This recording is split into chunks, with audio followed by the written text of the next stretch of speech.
નમસ્કાર, યુગ અભિયાન ટાઈમ્સમાં સ્વાગત છે. હું છું ભાગેશ પવાર.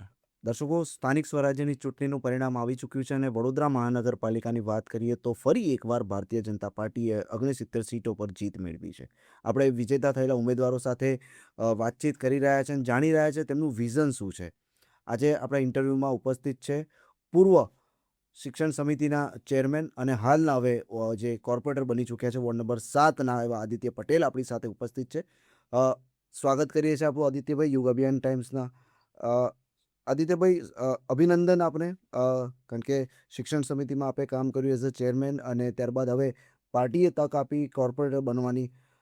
સૌપ્રથમ તો પ્રશ્ન એ છે કે આજે ટિકિટ મળી અને મતદાન થયું, કેવો અનુભવ રહ્યો આ 15-20 દિવસના? સૌપ્રથમ તો યુગ અભિયાન ટાઈમ્સના સ્ટુડિયોમાં આમંત્રિત કરવા બદલ ટીમનો હું હૃદયપૂર્વક આભાર વ્યક્ત કરું છું. સાથે સાથે આપના દર્શકોને પણ હું અભિનંદન કરું છું. અ, વડોદરા મહાનગરપાલિકાની ચૂંટણી સૌપ્રથમ તો ઉમેદવાર તરીકે પાર્ટીએ મારી પસંદગી કરી એ એક કાર્યકર્તા તરીકે મારી માટે ખૂબ આનંદ અને ગૌરવની વાત છે. ત્યારબાદ ચૂંટણી કેમ્પેનના ભાગરૂપે જ્યારે વિસ્તારમાં અલગ અલગ ફેરણી સ્વરૂપે હોય કે ગ્રુપ મિટિંગ સ્વરૂપે હોય, જ્યારે વિસ્તારમાં જવાનું થયું ત્યારે વોર્ડ પ્રમુખ તરીકે કરેલી કામગીરી 2016થી 19 દરમિયાન એનું પરિણામ એવું આવ્યું કે એક આઈડેન્ટિટી ક્રાઇસિસ જેવી સ્થિતિ કાર્યકર્તા માટે કેટલીક વાર થતી હોય છે. આ પ્રકારનો કોઈ પ્રશ્ન મારી માટે નહોતો.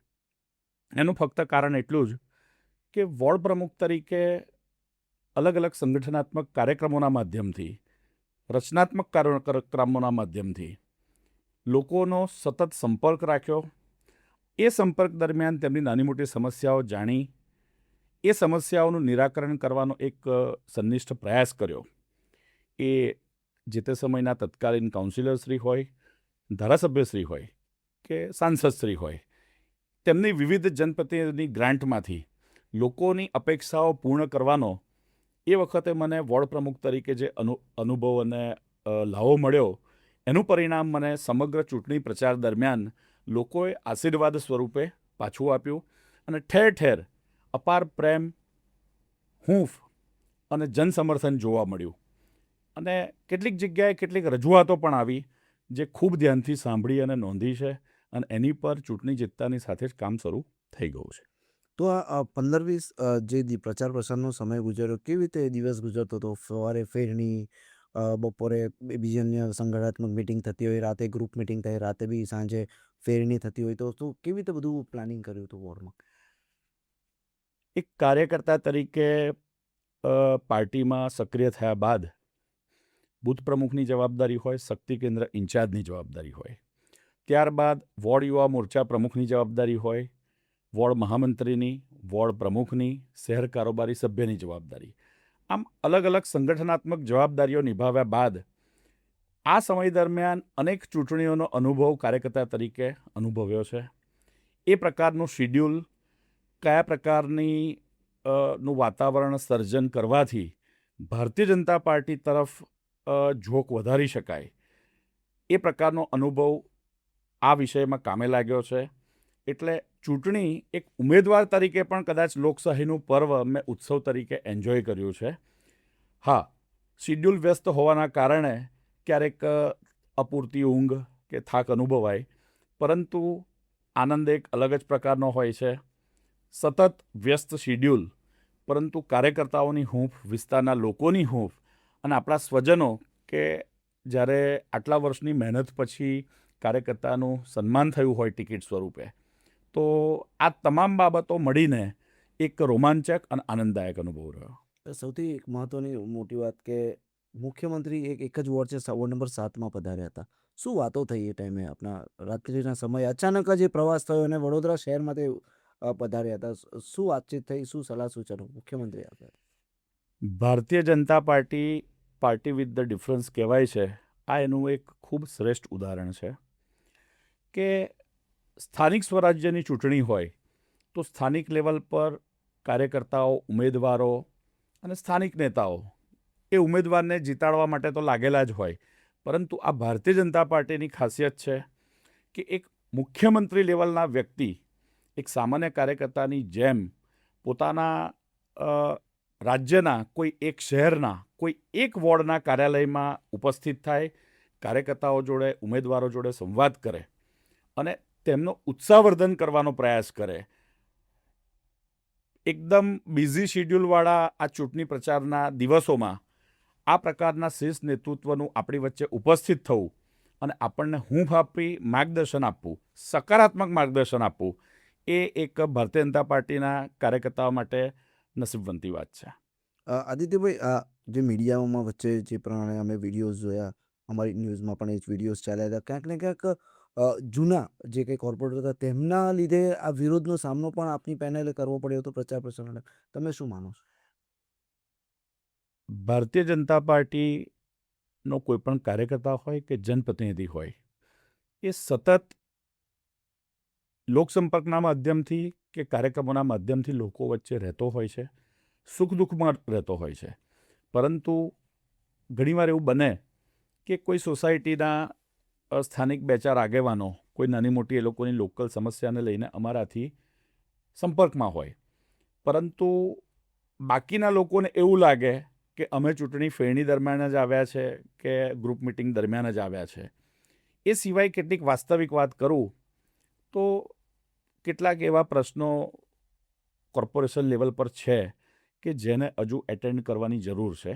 કદાચ એ જ વિષયને લઈને કેટલીક જગ્યાએ ફેરણી દરમિયાન અમારે રજૂઆતનો સામનો કરવો પડ્યો છે, પરંતુ મોટાભાગની જગ્યાએ ખૂબ પદ્ધતિસરની રજૂઆત આવી છે અને રજૂઆત એ જ વ્યક્તિ કરે કે જેને કોઈક નિરાકરણની એ વ્યક્તિ પાસે અપેક્ષા હોય, અને અમારી પાસે ચોક્કસ લોકોને અપેક્ષા છે એટલે રજૂઆત કરી છે અને અમે નિષ્ઠાપૂર્વક તેમનું નિવારણ કરવાનો પ્રયાસ ચાલુ કરી દીધા છે. તો નેક્સ્ટ હવે તક જ્યારે આપી છે ને ચૂંટાઈને આવ્યા છો, કેવી રીતે જુઓ છો વિસ્તારના કામોને આવતા 5 વર્ષમાં? વોર્ડ નંબર 7, મધ્યમ પરિવાર, ઉચ્ચ મધ્યમ પરિવાર અને ગરીબ પરિવાર, સેવા વસ્તી, આ તમામનું મિશ્રણ એટલે વોર્ડ નંબર 7. ડેમોગ્રાફીની દ્રષ્ટિએ સેવા વસ્તીનો પણ વિસ્તાર છે, સોસાયટીનો પણ વિસ્તાર છે. સોસાયટીના જરૂરિયાતો કે સમસ્યાઓ અથવા અપેક્ષા અલગ પ્રકારની છે.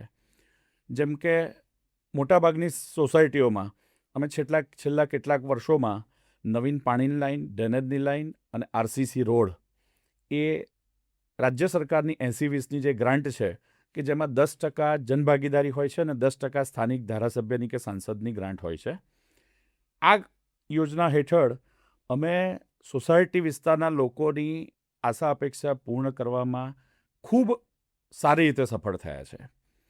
એ સિવાય સેવા વસ્તીની વાત હોય તો જે જગ્યાએ જમીનમાંથી યુટિલિટી સર્વિસીસની લાઈનો પસાર થતી હોય તો એમાં સામાન્ય રીતે કોઈક કારણથી લાઈન જૂની થવી, તૂટી જવી, એના કારણે પાણીમાં કન્ટામિનેશન થવું, પ્રેશર ઘટવું, ડ્રેનેજ ઉભરાવવી, આ પ્રકારના સમસ્યાઓ થતી હોય છે. પરંતુ વિકાસ કાર્ય અથવા મેન્ટેનન્સ એ સતત ચાલતી પ્રક્રિયા છે અને જ્યાં જ્યાં પણ આ પ્રકારના પ્રશ્નો ધ્યાને આવતા હોય છે એને અમે એ કાઉન્સિલરની ગ્રાન્ટ હોય, જરૂર જણાય ત્યાં ધારાસભ્યની હોય કે સાંસદની ગ્રાન્ટ હોય, અથવા કોઈક જગ્યાએ મોટું કામ હોય તો એને સ્પેશિયલ રાજ્ય સરકારની ગ્રાન્ટમાંથી પણ મંજૂર કરાવવાનું હોય છે અને આ પ્રકારના કામો અમે પૂર્ણ કરવામાં સફળ થતા હોય છે. પરંતુ વિશેષ કરીને વોર્ડ નંબર 7માં આવનારા 5 વર્ષમાં, ફોર એક્ઝામ્પલ, આનંદનગરની આસપાસનો રેડિયસનો વિસ્તાર કે એમાં ચોમાસામાં લગભગ નીચાણવાળો વિસ્તાર હોવાના કારણે પાણી ભરાતું હોય છે. તો જે તે વખતે અમારા પૂર્વ ધારાસભ્ય તત્કાલીન મંત્રી હતા, એમના પ્રયત્નોથી રાજ્ય સરકારમાંથી એક special grant rain water drainage system, એટલે કે વરસાદી પાણીના નિકાલ માટે ખૂબ મોટી રકમ ગ્રાન્ટ મંજૂર થઈ છે. એનું કામ 3 દિવસ પહેલાં શરૂ થઈ ચૂક્યું છે, જેના પરિણામે આનંદનગર અને આસપાસની સોસાયટી વિસ્તાર કે જે ચોમાસામાં તકલીફમાં હોય છે, એને હું દાવા સાથે કહી રહ્યો છું કે આ ચોમાસામાં અથવા આવનારા ચોમાસામાં એમને કોઈ અલગ પ્રકારની પરિસ્થિતિનો સામનો નહીં કરવો પડે. બીજું કે હાથીખાના જેવો વિસ્તાર કે હાથીખાનામાં અનાજ કરિયાણાની દુકાનો છે, ત્યાં આગળ તમામ પ્રકારના વર્ગના લોકો ખરીદી માટે આવતા હોય છે. પરંતુ ચોક્કસ સમુદાયના લોકોએ એ આખા હાથીખાના વિસ્તારને એક એ પ્રકારે અલગ સ્વરૂપ આપી દીધું છે કે સારા ઘરના લોકો ત્યાં આવતા અચકાય. તો આવનારા દિવસોમાં સ્વચ્છતા અને ગ્રીનરીની સાથે સાથે એન્ક્રોચમેન્ટ ફ્રી વોર્ડ બને એ દિશામાં ખૂબ મજબૂતાઈથી કામ થવાનું છે. એ માટે અમે કટિબદ્ધ છીએ. આ પહેલાં તમે શિક્ષણ સમિતિમાં કામ કર્યું હશે, ચેરમેન તમને તક મળી હતી. કેવા પ્રકારના કામો તમારા અધ્યક્ષતામાં થયા શિક્ષણ સમિતિના સમય? સમગ્ર નગર પ્રાથમિક શિક્ષણ સમિતિનું આ બોર્ડ અનેક પ્રકારના ઇતિહાસ બનાવવામાં સફળ થયું છે. મુખ્ય વાત કરું તો સૌ પ્રથમવાર નગર પ્રાથમિક શિક્ષણ સમિતિ દ્વારા પ્રાથમિક શિક્ષણ એટલે કે ધોરણ 8 પૂર્ણ કર્યા બાદ કોઈને કોઈ સામાજિક કારણોથી જ્યારે બાળક અભ્યાસ, દીકરો કે દીકરી છોડી દેતું હોય છે, તો એ અભ્યાસ ન છોડે તે માટે થઈને અમે લોકોએ માધ્યમિક શાળાઓ શરૂ કરી, 10 જેટલી માધ્યમિક શાળાઓ શરૂ કરી. ત્યારબાદ વર્તમાન સમયનો ટ્રેન્ડને ધ્યાને લેતા અંગ્રેજી માધ્યમનું પણ ચલણ વધ્યું છે. તો નગર પ્રાથમિક શિક્ષણ સમિતિ દ્વારા વિદ્યાર્થીઓ અને વાલીઓને અંગ્રેજી માધ્યમનો પણ ઓપ્શન મળે તે માટે થઈને અમે અંગ્રેજી માધ્યમની શાળાઓ પણ શરૂ કરી. 6 જેટલી શાળાઓ શરૂ કરી અને આવનારા શૈક્ષણિક વર્ષથી નવી 8 શાળાઓ અમે શરૂ કરવા જઈ રહ્યા છે. ત્રીજી વાત કરીએ તો નગર પ્રાથમિક શિક્ષણ સમિતિમાં જે કાયમી શિક્ષકોની સંખ્યા હોય એમાં જે ઘટ હોય એ ઘટની સંખ્યા મોટી હતી. પરંતુ આપણા ગુજરાતના શીર્ષ નેતૃત્વ રાજ્ય સરકારના માધ્યમથી અને સ્થાનિક કોર્પોરેશનના માર્ગદર્શનને પરિણામે નગર પ્રાથમિક શિક્ષણ સમિતિમાં કાયમી શિક્ષકોની સંખ્યા લગભગ પૂર્ણતાને આરે આવી ગઈ છે. એ પ્રકારની સ્થિતિનું નિર્માણ થયું છે. એટલે કે બાળકોને એક ઉચ્ચ લાયકાત ધરાવતા શિક્ષક દ્વારા ગુણવત્તાયુક્ત શિક્ષણ નહીં પરંતુ મૂલ્ય આધારિત શિક્ષણ પણ પ્રાપ્ત થાય એ પ્રકારની સુંદર વ્યવસ્થા થઈ છે. ચોથી એક વાત કરું તો વર્ષ 1992થી જે ચોથા વર્ગના કર્મચારીઓ લગભગ 550થી પણ વધુ એ કર્મચારીઓનો પ્રશ્ન XYZ રીઝનથી ટેકનિકલી એ પ્રશ્ન અટકેલો હતો. પરંતુ મને કહેતા આનંદ થાય છે કે મારા ચેરમેન તરીકેના કાર્યકાળમાં તમામ શીર્ષ નેતૃત્વના માર્ગદર્શન, હૂંફ અને પરિણામે આ પ્રશ્ન આટલા લાંબા ગાળા બાદ 1992થી શરૂ થયેલો અટકેલો પ્રશ્ન વર્ષ 2025માં ખૂબ આનંદદાયક સ્થિતિમાં દિવાળી જેવો માહોલ કાર્યક્રમ દરમિયાન સર્જાયો હોય અને એ પ્રશ્નનું નિરાકરણ આવે, સુખદ નિરાકરણ આવે અને એ ચોથા વર્ગના કર્મચારીઓને અને એના પરિવારજનોને ન્યાય મળે આ પ્રકારનું કાર્ય મુખ્ય કહું તો મારા ટેન્યરમાં થયું છે.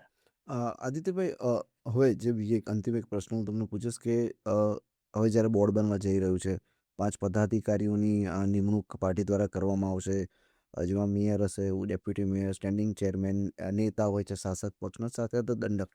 પણ જે મીડિયામાં ચર્ચા ચાલી રહી છે, સોશિયલ મીડિયામાં પણ કદાચ આપણે જોયું છે, આપનું નામ ચર્ચામાં છે સ્ટેન્ડિંગ કમિટીના ચેરમેન તરીકે. એવી વાતો એ જોર.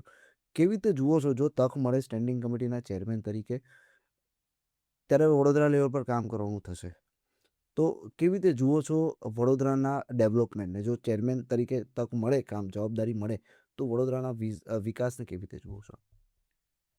સૌપ્રથમ તો અત્યારે એક ભારતીય જનતા પાર્ટીનો કાર્યકર્તા છું.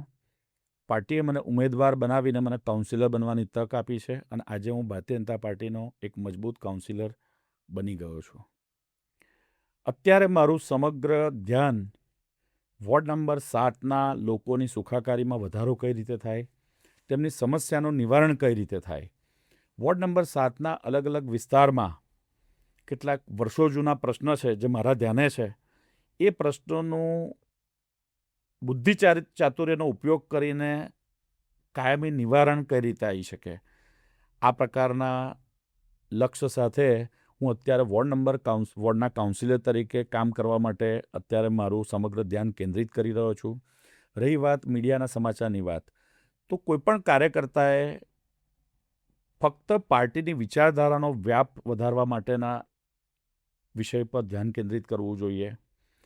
આ ભવિષ્યમાં શું મળવાનું છે, નથી મળવાનું, એની પર ધ્યાન કેન્દ્રિત કરવાની જગ્યાએ, કારણ કે યોગ્ય સમયે પાર્ટી કાર્યકર્તા માટે યોગ્ય નિર્ણય લેતી જ હોય છે.